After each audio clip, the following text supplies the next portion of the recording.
Ini yang saya katakan, ada strength, ada kekuatan daripada Elisa saat dia mantap, saat bisnisnya jalan saudara, saat dagangannya saudara yang kekasih lagi bertumbuh dan booming, dia bisa aware, dia bisa sadar terhadap panggilan.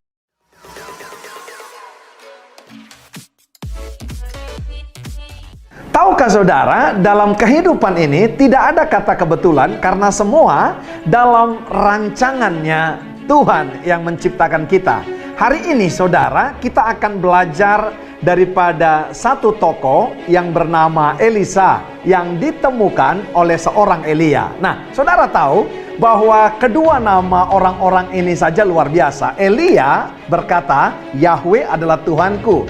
Elisa artinya saudaraku yang kekasih, Tuhan adalah keselamatanku. Dari dua nama yang saya sebut tadi, artinya sudah jelas orang-orang ini bagaimana saudara. Nah, bagaimana tentang pertemuan mereka, Elia dan Elisa? Ini yang mau kita bahas hari ini. Judul daripada renungan kita hari ini, yaitu Elisa, murid yang peka. Haleluya. Firman Tuhan berkata, saudara, 1 Raja-Raja 19 sampai 20 dikatakan begini.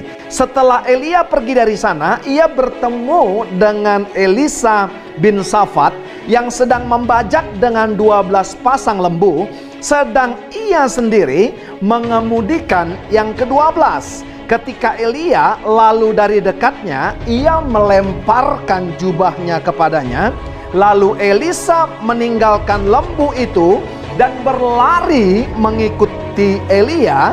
Katanya, biarkanlah aku mencium ayahku dan ibuku dahulu, lalu aku akan mengikuti engkau. Jawabnya kepadanya. Jawab siapa saudara? Jawab Elia kepada Elisa yang pamit saudara, baiklah, pulanglah dahulu dan ingatlah apa yang telah kuperbuat kepadamu. Saudara, kalau baca ayat yang belakangnya, ayat closing dan penutup daripada 1 Raja-Raja 19 ayat 19 sampai 20 ini, saudara jangan katakan bahwa Elia saudaraku yang kekasih pamrih dengan melemparkan satu jubahnya, tapi pamrih enggak. Dia hanya mengingatkan saudaraku yang kasih tentang apa? Nah, itu yang mau kita pelajari hari ini. Nah, saya catat di sini saudaraku yang kasih, Elisa ini punya yang namanya strength, kekuatan. Apa yang pertama saudara? Tidak semua orang bisa aware, sadar, waspada, dan peka waktu lagi serius melakukan satu pekerjaan yang notabene-nya adalah rutinitas keseharian atau saya sebut bisnisnya. Iya kan? Tapi ia bisa peka atau tanggap kepada hal itu. Nah saudara, Elisa bisa melakukan ini. Panggilan di sini saudara, karena judul perikopnya adalah Elisa terpanggil. Panggilan di sini bukan jadi pendeta, saudaraku yang kasih. Tapi kita harus semua jadi pelita. Di sini saudara, panggilannya adalah apa saudara? Panggilan untuk dimuridkan supaya siap untuk memuridkan. Ada orang nggak peka. Saudara bayangkan, dia lagi enak-enak di jabatannya. Kalau saya bisa analogikan ke jabatan, dia lagi enak di bisnisnya. Kenapa saudara? Filosofi membajak saudara berarti akan ada replanting. Saudara bisa kebayang nggak? Lagi rame toko, lagi rame dagangan, jabatan lagi enak saudaraku yang kekasih. Ini yang saya katakan, ada strength, ada kekuatan daripada Elisa saat dia mantap, saat bisnisnya jalan saudara, saat dagangannya saudaraku yang kekasih lagi bertumbuh dan booming, dia bisa aware, dia bisa sadar terhadap panggilan. Yang kedua, apa strength daripada Elisa saudaraku yang kasih? Saya lihat mengambil keputusan yang cepat, tepat, dan wise. Haleluya. Dia saudara bakar, dia bagikan tanpa sisa saudaraku yang kasih. Bisnisnya saudaraku yang kasih total. Dia mau saudaraku yang kekasih mengikut Tuhan lewat yang namanya mentornya, Elia. Haleluya. Ada satu filosofi daripada Mongolian soldier, saudara.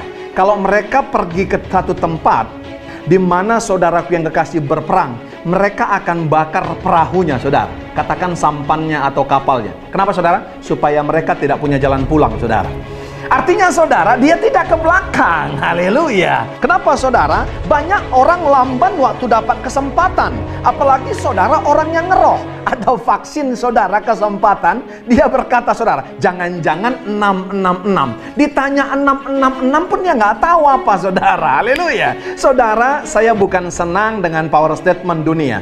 Tapi Thomas Alva Edison pernah berkata begini, saudaraku yang kasih. Keberuntungan adalah pertemuan dua kata bersaudara, kesempatan dan kesiapan. Dua-duanya Elisa punya, saudara. Dia punya kesempatan, dan dia tahu kesempatan itu mahal. Dia ambil, saudara, dan dia siap. Ini murid yang peka. Yang ketiga, apa kekuatan daripada Elisa, saudara? Dia tetap tahu etika berkomunitas sekalipun dapat kesempatan. Kenapa saya katakan demikian? Dia pamit dulu, saudara. Sistem otoritas. Dia harus konform kepada komunitasnya. Saya mau berkata, kalau saudara dapat kesempatan apapun, saudara, konform kepada komunitasmu. Bapak Ibu yang kekasih, satu kali saya dikasih jabatan satu struktur di luar daripada gereja. Saya konfirmasi, saudara, kepada ketua sinode dan gembala kita. Haleluya. Gembala dan ketua sinode kita berkata, go ahead. Saya, saudara, terima jabatan itu. Elisa, dia balik ke komunitasnya, saudara, ke keluarganya, saudara. Bukan sekedar pamit, tapi dia tahu, saudaraku yang kasih, pemuridan berikutnya, siapa yang dimuridkan adalah orang-orang yang di sekitar kita. Nah, sebab itu, saudara-saudara, saya mau berkata, saudara, 12 pasang lembu, saudara, itu filosofi, saudaraku yang kekasih, adalah apa? Iya kan? Ada senior sama junior. Haleluya. Makanya, saudara, di MSK kita ada namanya sahabat murid yang mementor orang yang dimuridkan, supaya pekanya sama dengan orang yang memuridkan. Makanya saya katakan, kata sukses, iya kan? Kata sukses, saudaraku yang kekasih, daripada discipleship adalah mau. Elisa langsung dia mau, saudaraku yang kekasih, waktu saudara dia dipanggil. Lalu Elisa meninggalkan lembu itu dan berlari mengikuti Elia. Katanya, biarkanlah aku mencium ayah dan ibuku dahulu, lalu aku akan mengikuti engkau. Jawabnya kepadanya, baiklah, pulanglah dahulu dan ingatlah apa yang telah kuperbuat kepadamu. Haleluya. Pulang dan ingat adalah kata yang terencana. Haleluya. Saya baca satu buku, saudara, dikatakan di buku itu The Lost Art Disciple Making. Iya kan? Seni dan esensi yang hilang daripada pemuridan itu apa, saudara? Tidak terencana. Hari-hari ini banyak sekali orang mau urapan double porsi, tapi mereka lupa bahwa urapan double porsi itu dimulai daripada satu kepekaan.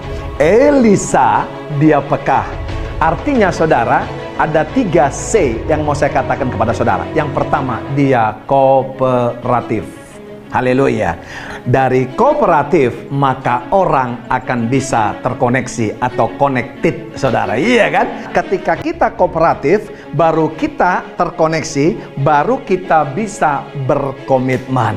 Dan yang ketiga, C-nya saya katakan, baru kita bisa menerima apa yang dijanjikan lewat covenant, yaitu apa? Urapan double porsi. Elisa dan Elia dipisahkan oleh kereta, ya kan, yang berapi, saudara. Elia terangkat ke surga, saudara, terangkat, saudara, bertemu dengan Bapa. Maka Elisa melanjutkan. Elia, saudara, melayani janda miskin. Lihat, Elisa melayani janda nabi. Kunci untuk kita, saudaraku yang kasih, bisa menjadi seorang murid, mari kita peka. Maka kalau kita peka untuk dimuridkan, satu ketika kita juga siap untuk memuridkan.